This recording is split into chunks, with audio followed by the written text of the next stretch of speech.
आपसे क्या होगा, आपसे परिभाषा नहीं पूछी जाएगी, आपसे परिभाषा बिल्कुल भी नहीं पूछी जाएगी। इसको आप अच्छे से याद रख सकते हैं, क्योंकि बीच बीच में मैंने देखा कि फिर वीडियो में प्रॉब्लम हो रही थी, इसलिए से थोड़ा हो सकता है कि आपको इस वीडियो में दिख आगे इस सेटअप को मैं बहुत अच्छा करने की कोशिश कर रहा हूँ, लेकिन कुछ कारणों से अभी बीच में फिर प्रॉब्लम हुई है। आप सब लोग लगातार जुड़े रहिए, कोई दिक्कत नहीं है। आगे हम संज्ञा के बारे में, आप संज्ञा की परिभाषा पढ़ लिया। अब संज्ञा के प्रकार, तो हम इसमें पढ़ेंगे, आगे जो हम पढ़ेंगे वो पढ़ेंगे हम संज्ञा के प्रकार। संज्ञा के प्रकार क्या पढ़ेंगे हम साथियों? संज्ञा के प्रकार। संज्ञा के प्रकार, संज्ञा कितने प्रकार की होती है? तो साथियों संज्ञा क्या होती है? संज्ञा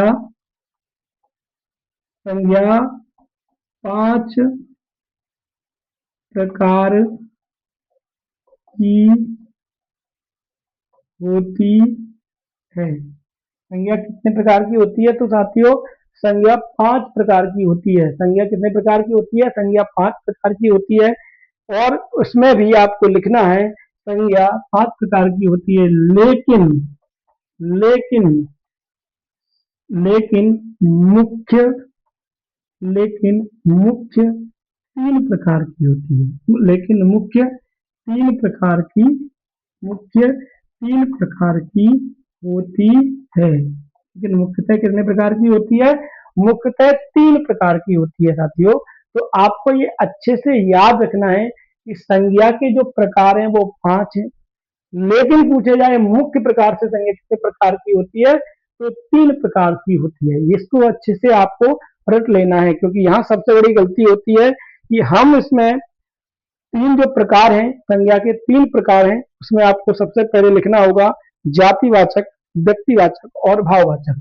पहला है आपका जाति जातिवाचक, दूसरी है आपकी भाववाचक,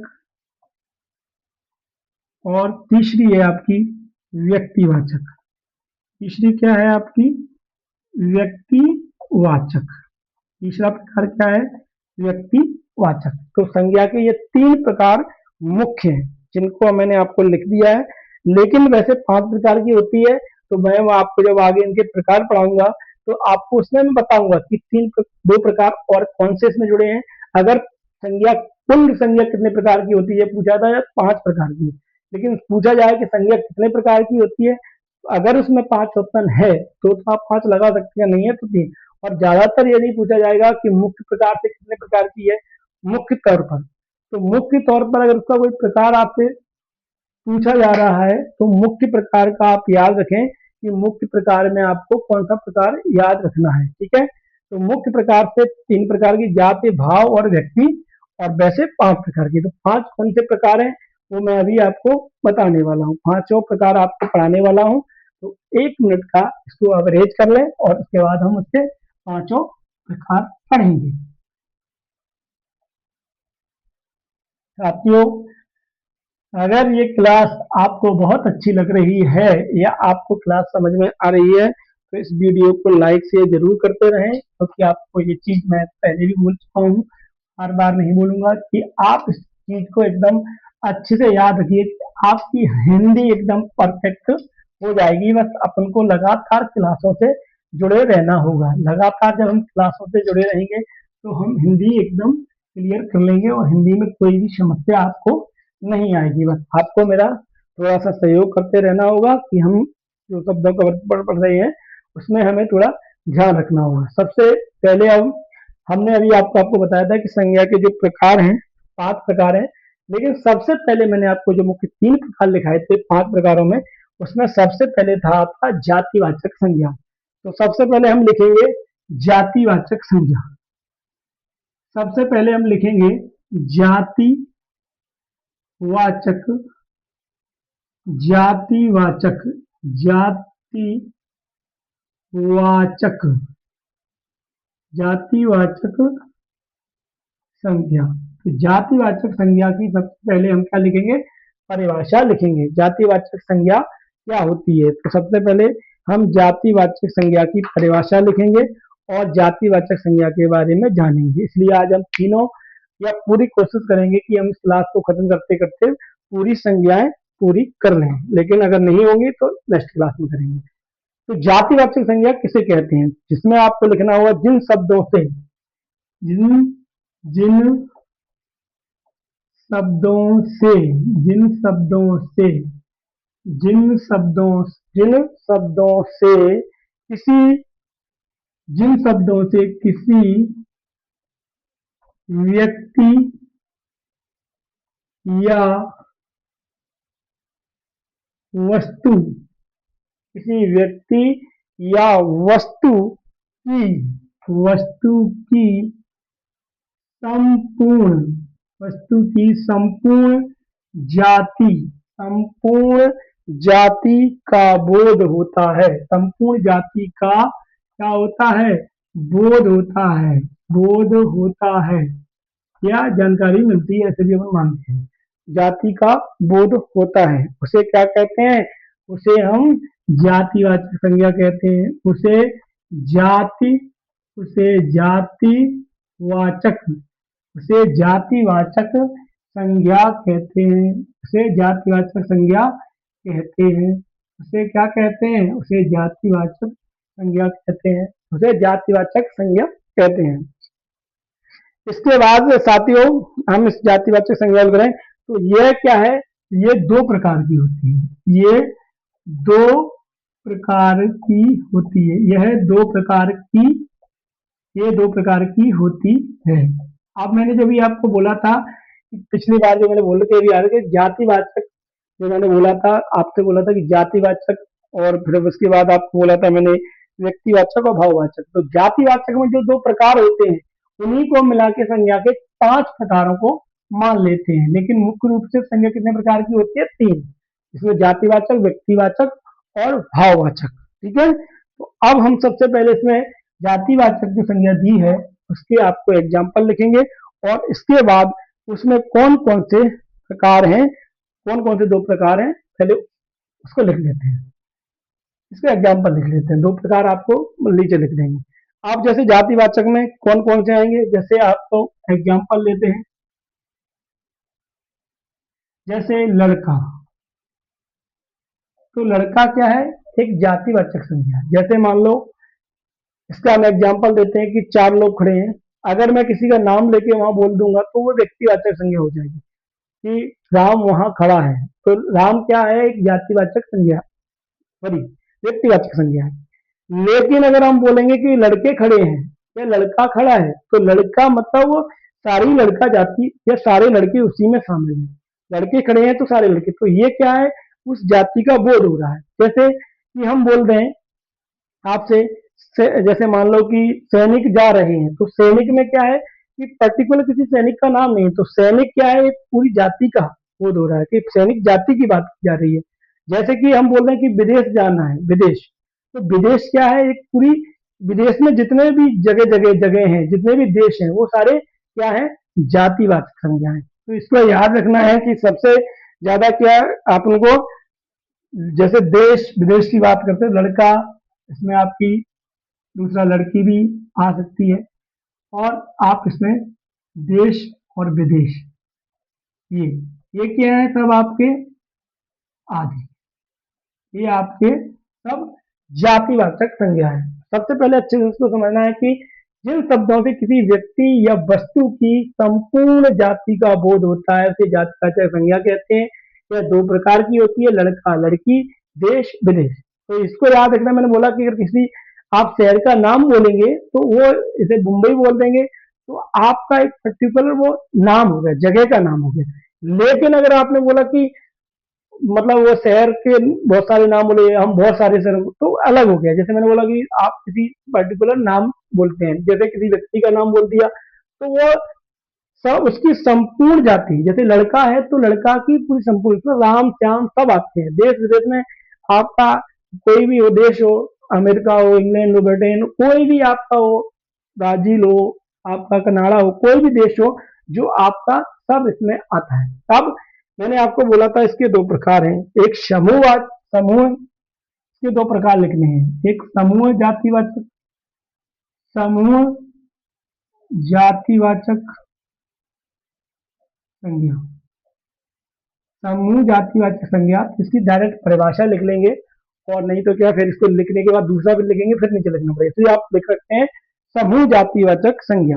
तो समूह जातिवाचक संज्ञा में कैसे है, जिसमें इसके जातिवाचक संज्ञा के प्रकार हैं। तो जातिवाचक संज्ञा के प्रकार में लिखना है समूह जातिवाचक ऐसे शब्द, ऐसे शब्द, ऐसे शब्द, ऐसे शब्द जिनसे, ऐसे शब्द जिनसे समूह, ऐसे शब्द जिनसे समूह का बोध हो, समूह का, समूह का बोध हो, समूह का बोध हो, समूह का क्या हो, बोध हो, उसे समूहवाचक संज्ञा कहते हैं। उसे समूह, उसे समूहवाचक, उसे समूहवाचक संज्ञा, संज्ञा कहते हैं। मैंने भी बोला था आपको कि एक यहाँ आपको दिया था और उसी में क्या है, पूरे समूह की बात हो रही है। जाति मतलब पर्टिकुलर हो गया, जैसे लड़का, लेकिन लड़के तो बहुत सारे लड़के उसमें हो रहे हैं। अब जैसे इसमें मैंने एग्जाम्पल में आपको लिखना है कि जैसे मेला, भीड़, और इसके बाद आपका सेना और दल, सेना और दल, ठीक है।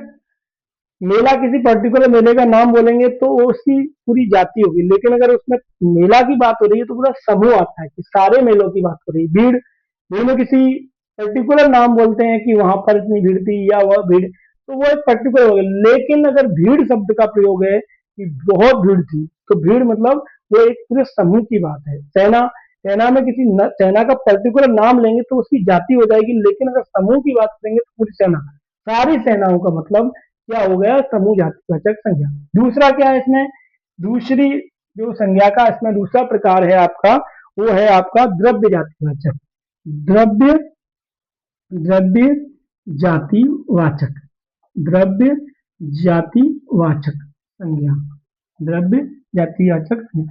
कोई भी चीज आपको अगर मेरी समझाने में एग्जाम्पल में कोई प्रॉब्लम है तो आप कमेंट्स में पूछ सकते हैं कि सर इसको आप एक बार दोबारा से मुझे बता दीजिए, क्योंकि एग्जाम्पल में बहुत सारी चीजें लगती है मिक्स है। जैसे मैंने सेना बोला था कि तो वो जातिवाचक है, लेकिन अगर जातिवाचक में भी अंदर पूछा जाएगा तो वो फिर समूहवाचक हो जाएगी। इसको थोड़ा आपको अच्छे से याद रखना है, ठीक है। अब आता है द्रव्यवाद, ऐसे शब्द जिनसे पदार्थों का बोध होता है, ऐसे शब्द, ऐसे शब्द, ऐसे शब्द जिनसे, ऐसे शब्द जिनसे पदार्थों का बोध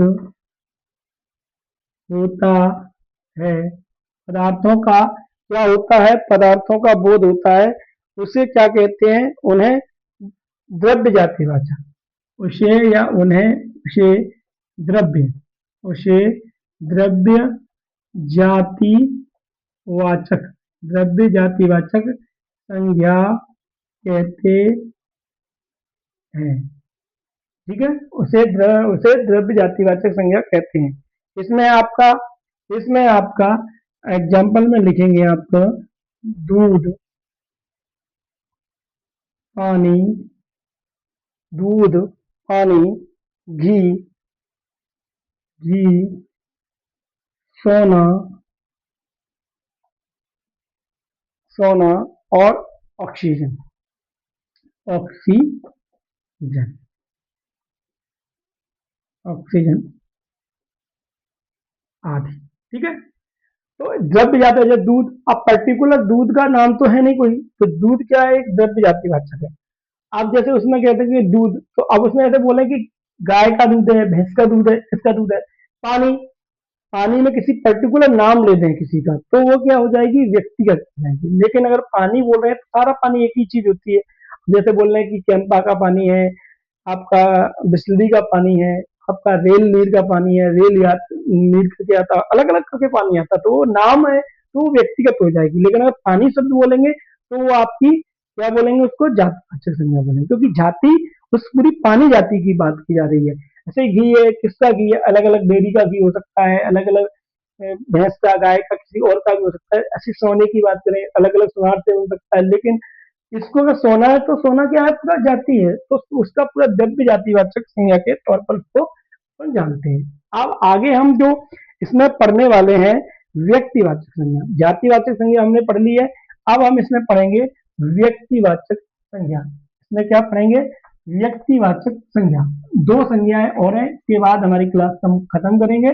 ये दो संज्ञाओं को पढ़ना है, आज हमारी संज्ञाएं पूरी हो जाएंगी। शब्दों के वर्गीकरण की क्लास हमने स्टार्ट की थी, उसमें आज हम संज्ञाओं के बारे में क्लियर करेंगे, और नेक्स्ट क्लास में हम तो आगे जो दिया है उसको हम सर्वनाम को पढ़ेंगे। तो संज्ञाओं के बारे में हमें आज पढ़ने के लिए मिला। और अब हम जो दूसरा जो इसमें प्रकार है, दूसरा जो प्रकार है वो है आपका व्यक्ति। व्यक्ति व्यक्ति व्यक्तिवाचक व्यक्तिवाचक संज्ञा। ठीक है, व्यक्तिवाचक संज्ञा। तो व्यक्तिवाचक संज्ञा के बारे में हम पढ़ेंगे साथियों। पूरा मार्केट कम चल रहा है। व्यक्तिवाचक संज्ञा के बारे में हम पढ़ेंगे। व्यक्तिवाचक संज्ञा कौन सी होती है, व्यक्तिवाचक संज्ञा के बारे में हम पढ़ेंगे। ठीक है, आगे हम व्यक्तिवाचक संज्ञा के बारे में पढ़ना है। तो व्यक्तिवाचक संज्ञा कैसे कहते हैं, ये अपन को पढ़ना है। जिन शब्दों से, इसको लिखेंगे, जिन शब्दों से, जिन शब्दों से, जिन शब्दों से किसी व्यक्ति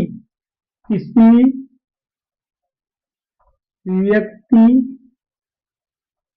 विशेष व्यक्ति विशेष या स्थान व्यक्ति विशेष या स्थान व्यक्ति विशेष या स्थान विशेष के बारे में, स्थान विशेष के बारे में, स्थान विशेष के बारे में क्या होगा, स्थान विशेष के बारे में बोध होता है। स्थान विशेष के बारे में क्या होता है, बोध होता है, उसे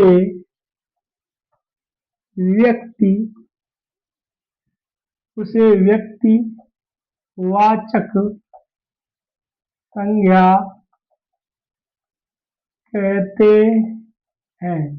उसे क्या कहते हैं, उसे हम व्यक्तिवाचक संज्ञा कहते हैं। जैसे इसमें मैंने अभी बोला था कि किसी पर्टिकुलर व्यक्ति की बात होगी, तो उसे हम व्यक्तिवाचक संज्ञा कह देंगे। जिसमें एग्जाम्पल में चेतन नाम है किसी का, तो ये व्यक्तिगत है।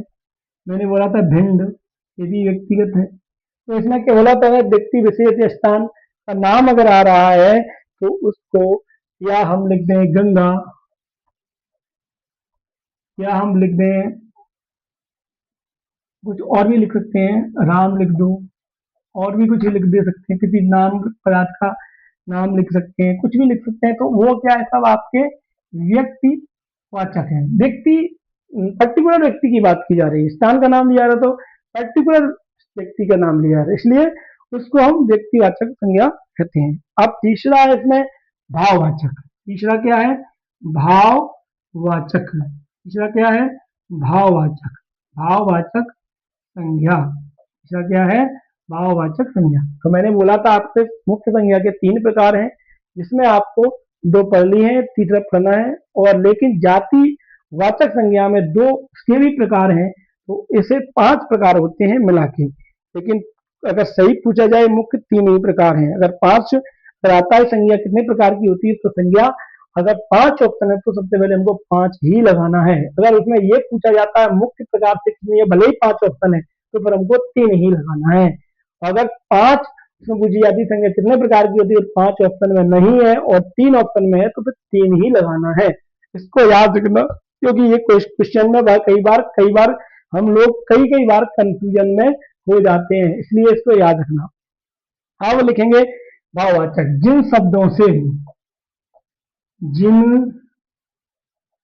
शब्दों से जिन शब्दों से जिन शब्दों से जिन शब्दों से किसी व्यक्ति के किसी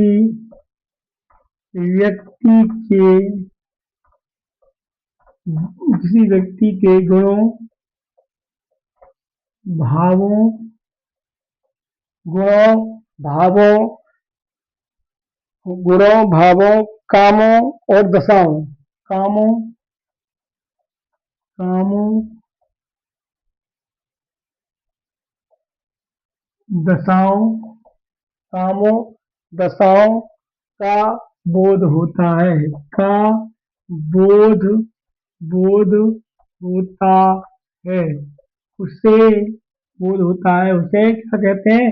उसे भाववाचक संज्ञा कहते हैं, उसे भाववाचक संज्ञा कहते हैं। इसकी परिभाषा क्या है कि जिन शब्दों से किसी व्यक्ति के गुणों, भावों, कामों का क्या कामों, दशाओं का बोध होता है, उसे हम भाववाचक संज्ञा कहते हैं। इसको अच्छे से याद रखना है। एग्जाम्पल लिखिए, एग्जाम्पल में लिखेंगे कि कौन कौन से शब्द होते हैं जो भाववाचक संज्ञा होते हैं। जैसे किसी से बोलते हैं आप मेरे मित्र, आप मुझसे मित्रता कर ले, तो मित्रता क्या है? उसका हमारे प्रति भाव है, हमारा उसके प्रति भाव है, इसलिए हमारी क्या है? उससे मित्रता हो रही है। भाई साहब बचपन तो बहुत अच्छा बीत गया, बुढ़ापे का पता नहीं, तो ये एक भाव है कि बचपन मेरा अच्छा बीता बीता, मेरा बचपन बहुत अच्छा था, तो ये एक भाव है। बुढ़ापा, मैंने बोला कि नहीं आपसे भी कि बुढ़ापे का कुछ पता नहीं, तो ये भी एक भाव है, क्योंकि किसी को पता नहीं है कि बाद में क्या होने वाला है, बुढ़ापा। इसके बाद साथियों, कभी कभी बोलते हैं, आप बहुत सुंदर दिखते हो, तो वो सुंदर है, लेकिन उसका जो सौंदर्य शब्द है उसका भाव है, आप बहुत सुंदर है, आप बहुत सुंदर हैं। तो सुंदर नाम भी हो सकता है, इसलिए उसको उसको आप ये नहीं कह सकते कि वो भाववाचक संज्ञा है, लेकिन सौंदर्य जो शब्द है वो भाववाचक है, क्योंकि सौंदर्य में उसका भाव झलक रहा है कि आप बहुत सौंदर्य हैं, आपकी बहुत खूबसूरत त्वचा बहुत सुंदर है, या आपकी त्वचा बहुत सौंदर्य है। तो इन चीजों को हमें अच्छे से याद रखना है, इन चीजों को हमें क्या करना है? अच्छे से याद रखना है साथियों, इन चीजों को हमें क्या करना है साथियों? अच्छे से याद रखना है, इस चीज को हमें अच्छे से याद रखना है। तो साथियों आज की क्लास को हम यहीं खत्म करेंगे, और हम नेक्स्ट क्लास में मिलेंगे सर्वनाम के साथ। मैंने जो आपको बोला कि हमारे वर्णमाला खत्म हो गई है, शब्दों का वर्गीकरण स्टार्ट हो गया, जिसमें हमने आज संज्ञा को पढ़ा है। अगली के क्लास हमारी सर्वनाम की रहेगी, तो हम जितना भी सब लोग जब भी पढ़ना स्टार्ट करें तो पहली क्लास से स्टार्ट करें और सारी क्लासों को पढ़ें। तब आप यहाँ तक आएंगे तो आपको बहुत अच्छा समझ में भी आएगा और बहुत अच्छा भी लगेगा। सभी को राम राम, सभी को राधे राधे, श्री जय श्री राम, सभी को कह सकते हैं। सभी से मैं एक ही चीज कहूंगा कि मैं आपके लिए प्रयास करूँ, तो आप मेरे लिए प्रयास करें, इस क्लास को लाइक शेयर और चैनल को सब्सक्राइब जरूर करें। मैं आपसे बोलता भी हूँ, मैं कोई जबरदस्ती नहीं है, लेकिन आपको अगर अच्छा कंटेंट मिल रहा है, आपको अच्छी पढ़ाई मिल रही है, आपको अच्छा हिंदी करने के लिए मौका मिला है, तो आप ये काम जरूर कर सकते हैं। और इस क्लास को हम यही वाइंड अप करेंगे, नेक्स्ट क्लास में मिलेंगे हम। सभी साथियों को नमस्कार, राधे राधे, जय हिंद, जय भारत, नमस्कार।